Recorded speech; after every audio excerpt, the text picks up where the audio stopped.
You're listening to Civic Media.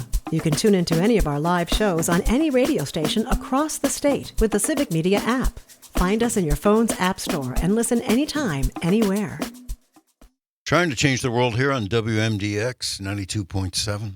Here in Madison, you can join the conversation by calling 608-879-8255. I'm Matt Rothschild, subbing in here for John and Gordy, and also subbing in is Angela Lang, my favorite co-host. She's the co-executive director of BLOC, Black Leaders Organizing for Communities. It's a beautiful sunrise right now in Madison, and I want to just drop a couple lines of verse in case I forget, because we always bring poetry and birds into our conversation.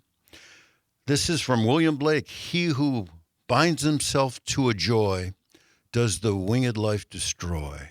But he who kisses the joy as it flies lives in eternity's sunrise. So it's a beautiful sunrise, and kiss that joy as it flies. And we're going to be talking birds at 7:36 to the end of the session, maybe with Dexter Patterson, who's got a book just came out called Birds of the Great Lakes. He is the co-founder of the Wisconsin BIPOC Birding Club. So, been waiting to talk to him too. And right now, I'm delighted to have back in the studio with us Kris Tazelaar. He's the Media and Public Relations Manager at Second Harvest Food Bank of Southern Wisconsin. Welcome back to the show. Good morning. Thanks for having me. Oh, it's always great to see you, and it's important to talk to you and issues of food insecurity, especially at this time of year, but year-round also. I imagine it's been a tricky year over at Second Harvest, especially with the withholding of SNAP benefits in the fall. How's it been for you? Yeah, I mean, tricky is definitely one way to describe it, because with the government shutdown, with the delay in the food share benefits, it was kind of a both two-edged coin, right? It shone a light on the number of people who are food insecure here in southern Wisconsin, but then it also had kind of a devastating impact, certainly on the folks who were directly impacted. Now, luckily, the SNAP benefits were only cut back by about a week, which was thanks to the governor. But that light that was put upon the issue really kind of reminded the public that people are struggling with hunger here in southwestern Wisconsin, and there are places like Second Harvest and our network of partner agencies and programs who really need their support, and so the public has really responded. What is that number of people who are going hungry or food insecure, as it's called? Yeah, in our 16 counties that we support, it's about 147,000 people who do struggle with hunger, and about 40,000 of those are kids. So it's not an insignificant number. It's about 1 in 9 when you think of all ages. And so it's our neighbors. It's the kids who are in class with our kid, in school. It's the seniors. And so it really touches every community. And so that's why Second Harvest is here. Yeah, that's a lot of people. That's a ridiculous, scandalous percentage, right, Angela? Yeah, it's a moral failing. I'm sorry. It is. And I'm also curious too, because I don't think that this is going away anytime soon. It feels like things are only going to get worse and worse. I'm curious of how, you're wrestling with this kind of like instability, even internally. Like, yes, the government shut down, the government is now reopened, but are we going to be in that same situation in a couple more months? Are we still going to have cuts to SNAP in the future? And I can assume it's very hard to kind of plan, right, with that level of instability and back and forth. How do you wrestle with that? And are there ways that community members can also show up and support too? You ask a great question, and really, I've been at Second Harvest now a little over 14 years, and there has been the instability that you talk about, throughout the years, really since I started. We never quite know what situation is going to be happening out in the world, and we never know how people are going to respond to that. We know that during the pandemic, for example, people really, really responded to Second Harvest. They knew that there was tens of thousands of people who were struggling prior to the pandemic, but now they're struggling at the time they were struggling even worse. But the reality is we're actually putting out more food now than we were at the height of the pandemic. In fact, almost twice as much food. At the height of the pandemic, we were putting out about 1 million pounds of food a month, and now we're a little over 2 million pounds of food a month. And that's kind of surprising to the general public. They would have thought, oh, height of the pandemic, that was the height of hunger, and now we're kind of on this downslide, and it's really the exact opposite. And, about 70% of our partner agencies recently reported more people walking through their doors. Some of those were talking about 30, 40, 50, even 100% increases in the number of people walking through their doors seeking assistance. So we never quite know what's going to happen. And in terms of how do we react, how do we respond? Well, one, we need to be nimble.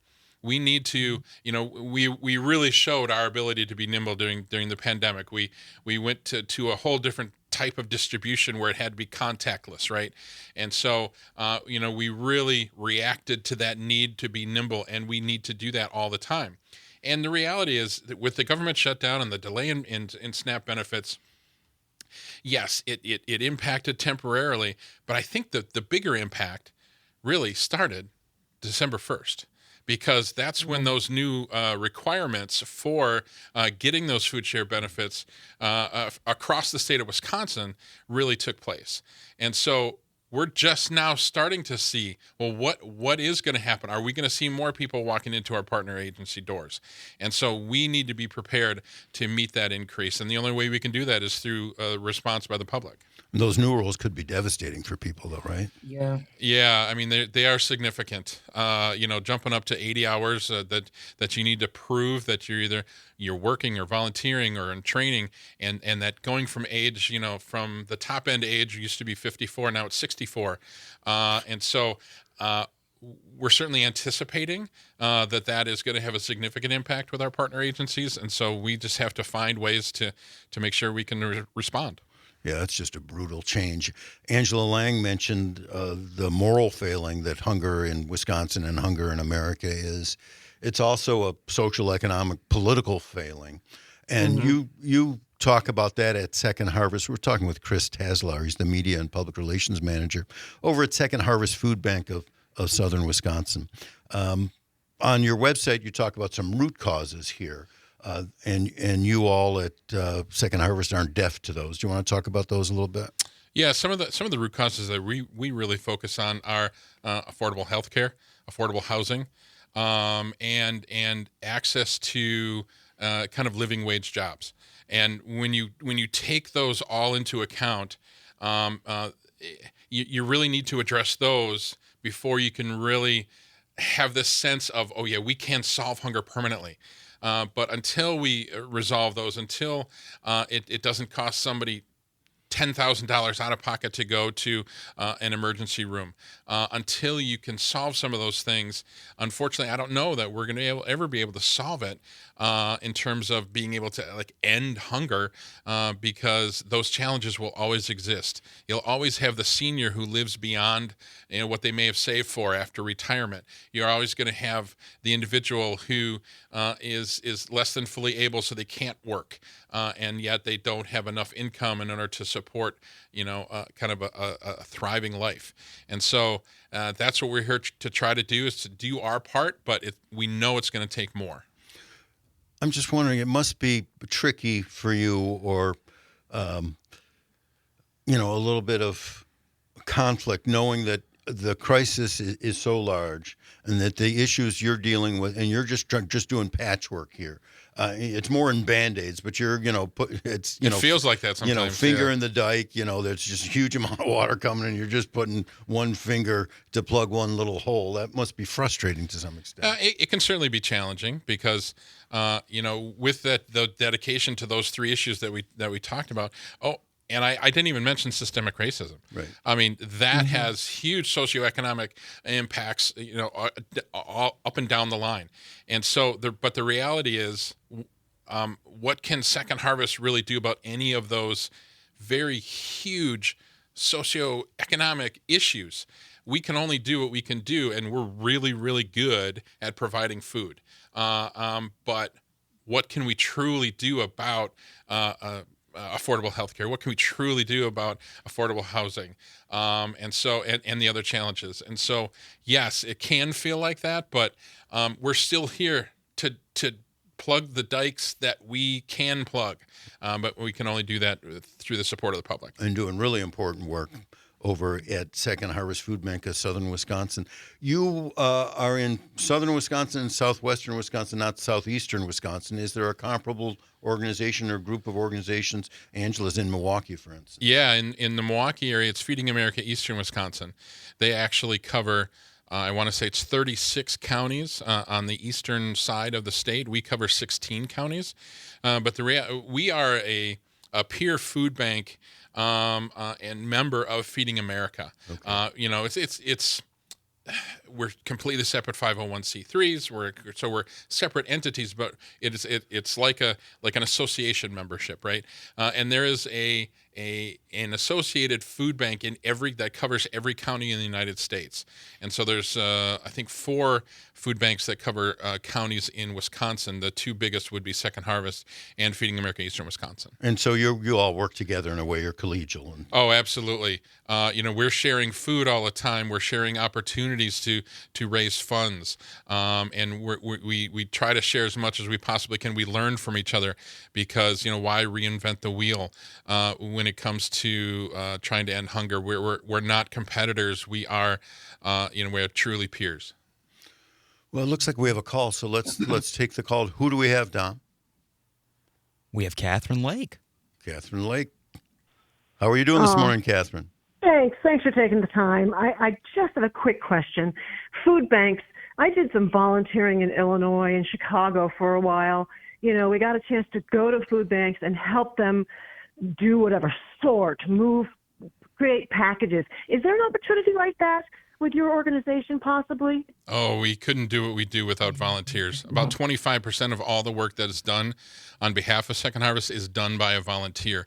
And so we've got volunteer shifts at our distribution center on Madison's southeast side, basically off of Flom Road, every day of the week. Well, not Sundays, but so Monday through Friday. Certainly, we've got a couple of shifts, and we even every once in a while we'll have a Saturday shift. So just go out to our website, secondharvestsw.org, and you can learn all about our volunteer opportunities. And the reality is, we work with about 300 partner agencies and programs throughout the 16 counties, and they also rely on volunteers. And so there's a multitude of volunteer opportunities where you can, really make a difference. Thanks, Catherine, for that call. And people also can donate, I imagine, to Second Harvest Food Bank. And how would they do that? They can very much donate to us. For every $20 donated, we can actually provide 5 bags of groceries. And so they can really make a difference with their dollar as well. And just go to the website for that. Correct. secondharvestsw.org. Well, Kris Tazelaar, thanks so much for being with us. Kris is with Second Harvest Food Bank of Southern Wisconsin. And we'll be right back to talk about some court cases in Wisconsin for a few minutes before we get to birds at 7:36. You're listening to Civic Media. Stay up to date on the latest news and information for your local community and Wisconsin by signing up for our free email newsletter. Visit civicmedia.us/email to get started. Hey, Matt Rothschild here in Mad City on the John and Gordy in the Morning show. The guys are off this morning, but they're back this afternoon from 2 to 5 all across the Civic Media Radio Network. And I'm here with you until 8 o'clock with my co-host, Angela Lang, the co-executive director of Block, Black Leaders Organizing for Communities. It was great having Kris Tazelaar from Second Harvest here, giving a sense of what it's like to be on the front lines of this issue of hunger in Wisconsin, hunger in America, doing what they can to prevent the nasty consequences of bad public policies that they're dealing with. And, the numbers were pretty dramatic. They're 9% of people in Wisconsin. Yeah. I was surprised to hear them say that their monthly amount of food that they give out has doubled from the pandemic. And I think, there's this idea that things were so bad in the pandemic that even when things are bad now, it's still probably a little bit better. And that's not the case, right? And I think that's a very important point, right? That we're in it for the long haul. This is a long-standing issue. Yeah, and as you pointed out, it's going to get worse. And one of the reasons it's going to get worse is those work requirements that were imposed in that bill that went through Congress. So we had a text from Mark from Prairie du Sac reading from Charles Dickens's Christmas Carol. Here's the quote that he pulled out of it, which is kind of amazing. "At this festive season of the year, Mr. Scrooge, it is more than usually desirable that we should make some light provisions for the poor and the destitute who suffer greatly at the present time. Many thousands are in want of common necessaries," said the character in this Dickens book. "Hundreds of thousands are in want of common comforts." And as Mark said in the end of his text, as true in Dickens's day as today. So true. Thank you, Mark. Mark from Prairie du Sac, who is a faithful listener to WMDX and Civic Media and often has wonderful calls. You can call or text yourself if you'd like at 608-879-8255 here on 92.7 WMDX. Matt Rothschild with Angela Lang with you. And Angela, in the news over the last 24 hours or so, there was this court case with some of the defendants in this effort in Wisconsin to invalidate our voting in 2020. This was the conspiracy by the false electors and their legal advisors. Well, the legal advisors are now defendants in a court case here in Dane County.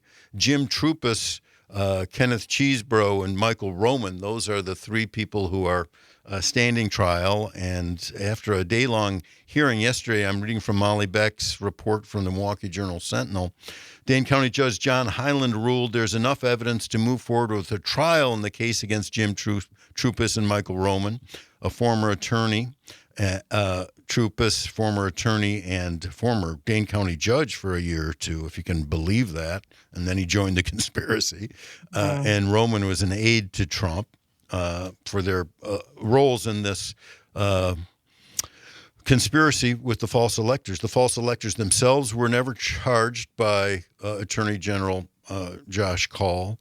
I wish they had been. I wish Josh Kaul had gotten on that. But at least he went after somebody, finally. And the judges, according to Molly Beck, is considering evidence separately against Kenneth Cheesebro, who also former Trump attorney, who is one of the geniuses behind this anti-democracy conspiracy of the false electors. Finally, there might be some accountability here, though, Angela. I'm hoping for some. Yeah, I mean, that was my first reaction, was like, okay, wow, finally. I know the court system moves slow, but I'm like, okay, finally. And as someone that has been, a diehard, I guess, antagonist of Bob Spindell, I'm like, there's some names missing from this list. I wish that the fake electors were also on there as well, because they definitely had a responsibility and a role to play. And I know there was some agreement where Bob Spindell had to say that he won't do it again and he was sorry. But to me, that's not any level of accountability. I do think it's a step in the right direction, but I'm like, we got to do more. And Bob Spindell was not only one of the false electors, he still sits on the Wisconsin Elections Commission, which is incredible. He also published a racist email bragging about the efforts by the Republican Party in the Milwaukee area to lower black turnout, disenfranchise black and Latino turnout. They bragged about it by suppressing the vote. And so, the lack of accountability for him, and there's been a call from many pro-democracy nonprofit groups to have him get off the Wisconsin Elections Board. And I testified once at one of their public hearings and told him to get off. Didn't do any good. He's still there. But maybe there'll be some accountability for Trupus and Cheesebro and Michael Roman. It should be accountability time. The fact that we don't have accountability with Trump because Merrick Garland kicked that case is going to haunt us for a long time. But here we could have the possibility of accountability for the lead conspirators in the false electors plot.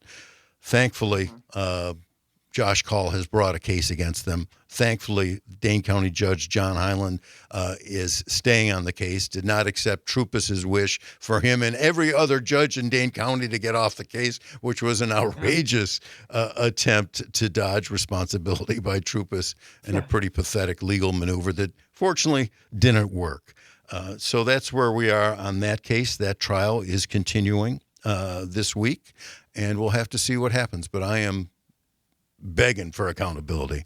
And we'll be back after the break with Angela Lang and also with Dexter Patterson, the co-founder of the BIPOC Wisconsin Birding Club and author of a cool new little book called Birds of the Great Lakes. So stay with us. Matt Rothschild and Angela Lang and Dexter Patterson right after. Hey, Matt Rothschild with you. That's Sean Michael Dargan with a little takeoff on the great song from Paul Simon.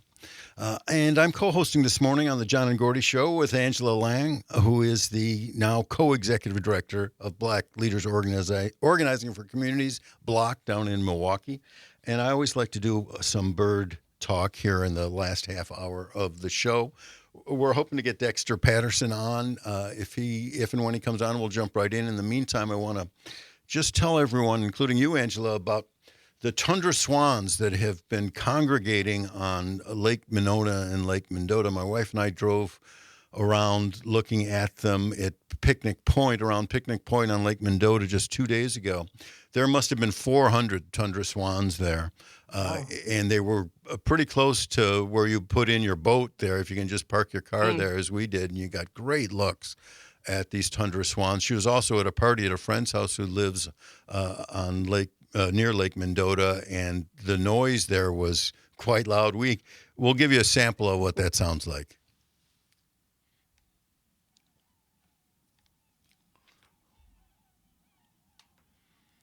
So these are Tundra swans that come down from the Arctic when things start to freeze up there, and they're looking for open water and food.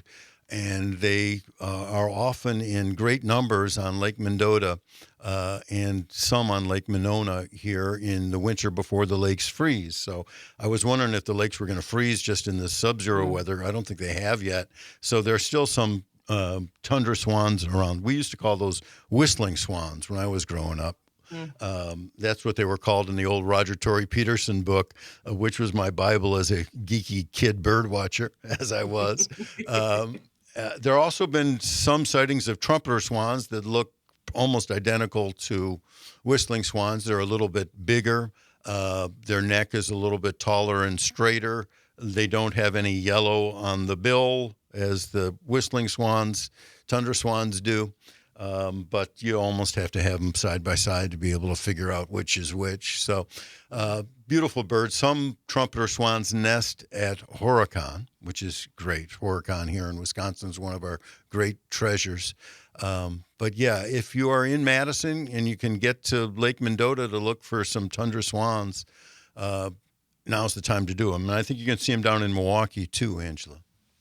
Yeah, I was wondering, especially with like the cold and like the weather being so, we were like, are we in for a rough winter? And we talked about this, I think maybe last winter sometime on air. I'm always curious about how like different climate, patterns affect the migration of birds and how that like leads to delays or even reproduction if they're not able to find food. And as someone that's like not a birder, but like fascinated, I'm also thinking about like the climate change effects on, our bird ecosystem too. Yeah, we're seeing all sorts of different birds coming up.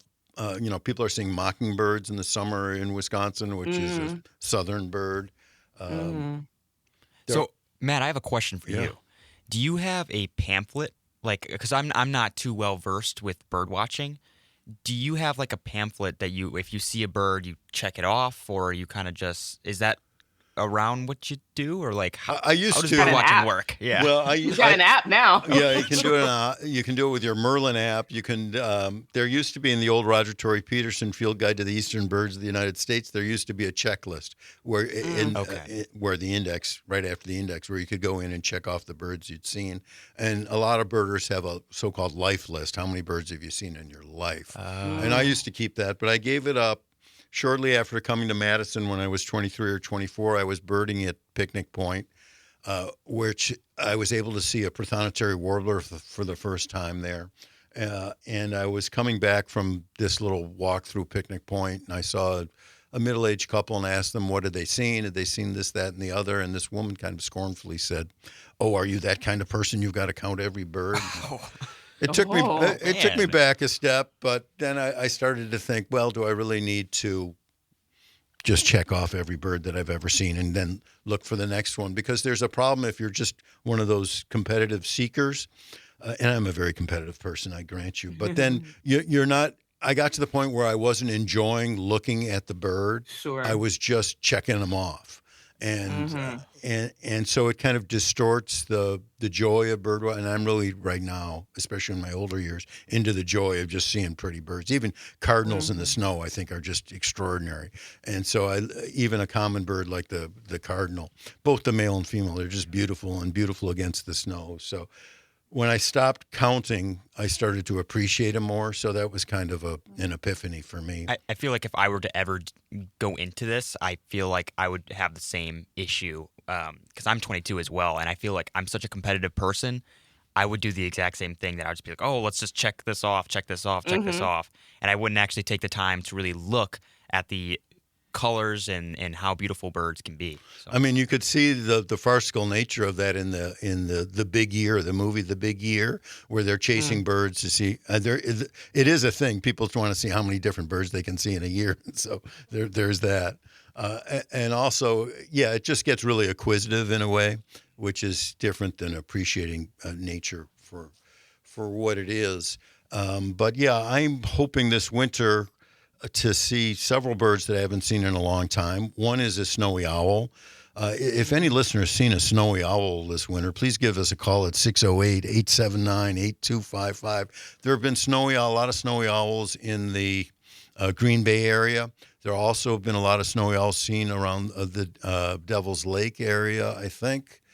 Also golden eagles seen in the Devil's Lake area. I'd love to see them. Sometimes they're seen in western Wisconsin, golden eagles. So those are two big birds I want to see this winter. And then there's smaller birds that are coming down from Canada, two in the grosbeak family. We know the rose-breasted grosbeak in the spring in May, the beautiful pink triangle in the throat, black and white on the back. They come to your bird feeder, sunflower seeds, in the spring with Baltimore Orioles. But in the winter, they're cousins.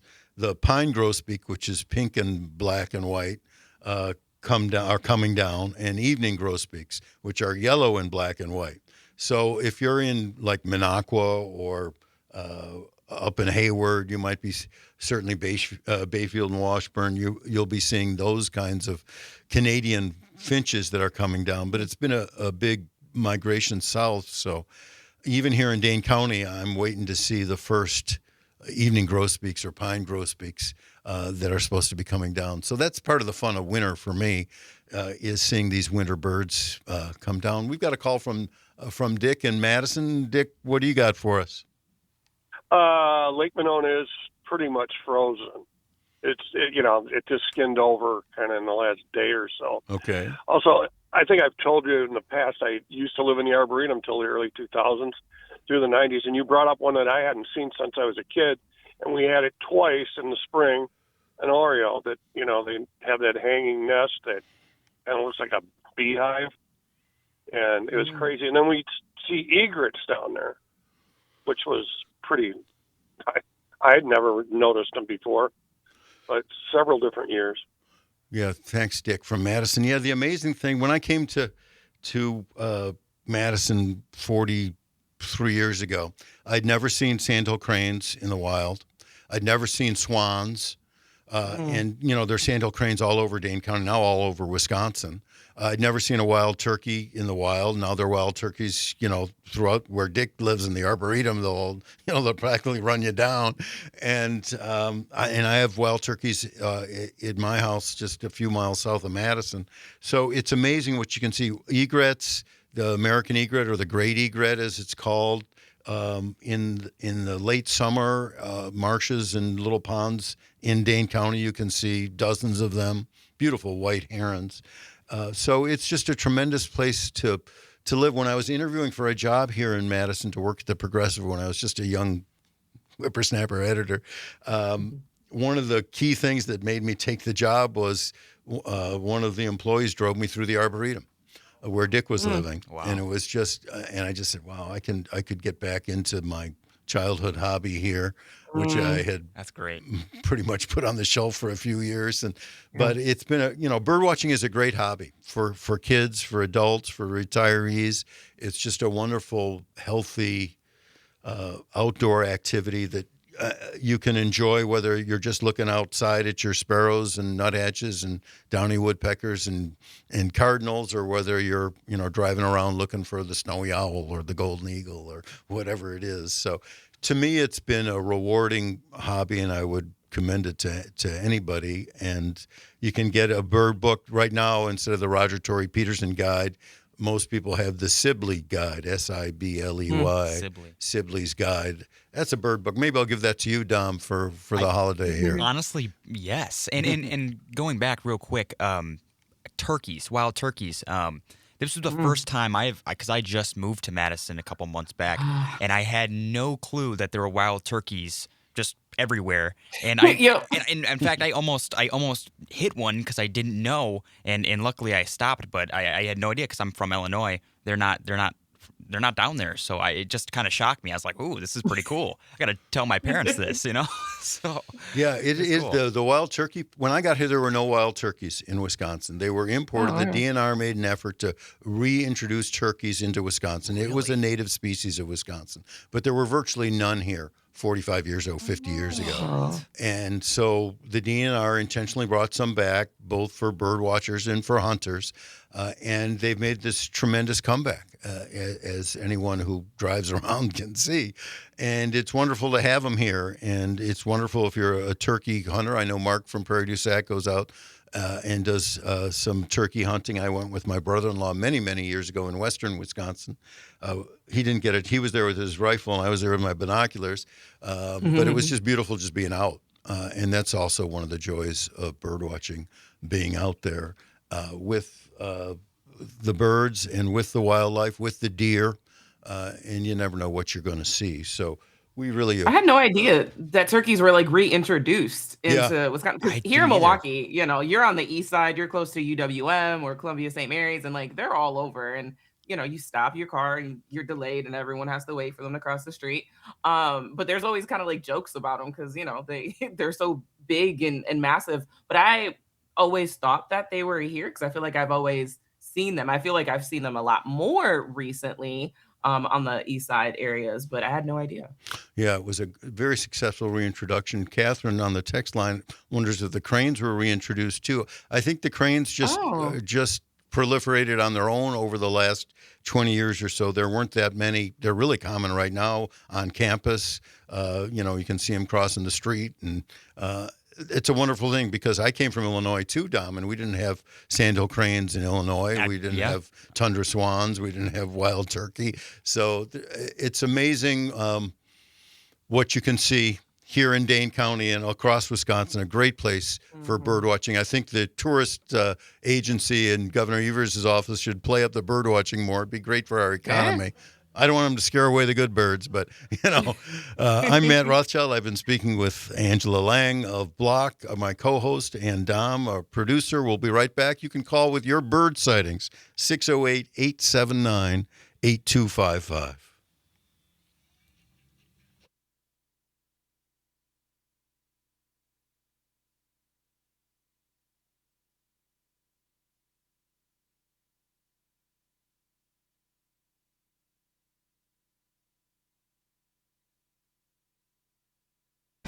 You're listening to Civic Media. Find the latest news, information, and archives of all your favorite shows on the Civic Media website, civicmedia.us.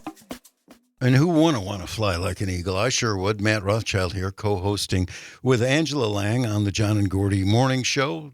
They'll be back this afternoon from 2 to 5 all across the Civic Media Radio Network. But it's been a lot of fun to be with you, Angela, this morning, and to be with our callers and texters. Also, shout out to Dom for always like having the good music transitions. I clock it. I notice it. I want to acknowledge it. Appreciate that. I appreciate that. Thank you. It We is got a Free Bird, Leonard Skinner, Steve I Miller saw Band. that. Yeah. Yeah. is a skill, and he hustled all sorts of audio for me this morning on very short deadline. So grateful for Dom, who Thank you. works with me on our podcast here for Civic Media Wisconsin Forward, where I've interviewed a lot of the candidates. Where do you think that governor's race is right now, Angela? I feel like I haven't heard a lot of people talking about it recently. I feel like every time there's a new candidate, there's like buzz and gossip and all the group chats blow up. And then it kind of like fizzles. And then it's like, oh, something tragic happened. Oh, the Hannah Dugan trial. So I'll be curious to see when things really start to ramp up. I will say that I received my first 2 mail pieces from a candidate. Really? Do you want to I say which did. candidate that was? Mandela Barnes. There you go. I was surprised that Joel Brennan joined the race, and I'm not Me too. all that familiar with him. He's from Milwaukee. He was in the Evers administration, head of Department of Administration for a while. And he's done work at Greater Milwaukee or whatever that organization Yeah. is. And why is he running? It was just, there's just so many people, and I don't know what his lane is there. And he just threw his hat in. So I'm Okay. just wondering what you thought of that. You're in Milwaukee. You probably know him better than I do. Yeah, I mean, and that's the thing, not well. Like I know the name, I'm fairly familiar, but I think I said this before. I'm really glad that there is a robust primary. I do think it makes everybody kind of stronger, and I think provides just more opportunities for more voices, and it moves conversations along and issues along. But that was my big question with him, was like, okay, what is your path, right? I feel like everyone is starting to kind of create their own lanes or cut their own brands, and I'm not sure where his path is in comparison to other folks. Just because I don't know doesn't mean he doesn't know, right? He could, be the underdog and surprise a whole bunch of folks.